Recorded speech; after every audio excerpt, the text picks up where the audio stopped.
Well, let's talk now to Rana, Professor of History at the University of Oxford. Rana, welcome back. Good to see you. I mean, handovers aren't the easiest thing to do in history. Give us some perspective, if you would, on the significance of Macao's handover from Portugal to China 25 years ago.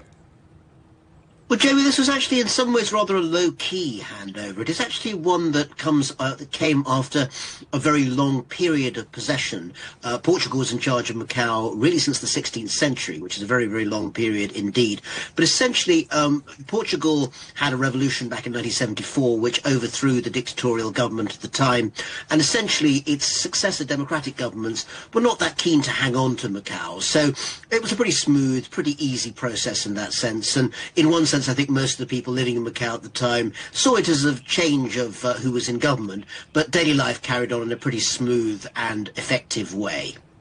And what about the political and symbolic importance of Xi Jinping's visit on this 25th anniversary? Well, it's interesting. One of the points that your correspondent Chen Yuan made was the way in which Macao is increasingly being put forward as one of the key elements of the Greater Bay Area project. In other words, the idea that large parts of southern China around Guangdong province are going to be part of an economic powerhouse. The idea is that there'll be investment in research and development and infrastructure. So Zhuhai, the major city which essentially sits just across the bridge from Macao, will come more and more a sort of hub in terms of being able to put more economic and research effort into Macao's presence. In other words, Macao's being moved away from being a place that is separate in the sense of having its own very separate economy and society and being much more integrated into that Greater Bay Area project. It's very clear from what's been said today that is the direction of travel for the next 25 years and probably beyond that. But, I mean, just following that up, how has Macao's unique Portuguese colonial heritage shaped its identity under Chinese rule? Oh, there's plenty of heritage, I think, still being pushed forward. I mean, technically speaking, you can still use Portuguese as the language of usage in Macao today, although relatively few people do that, much less than, say, use English in Hong Kong.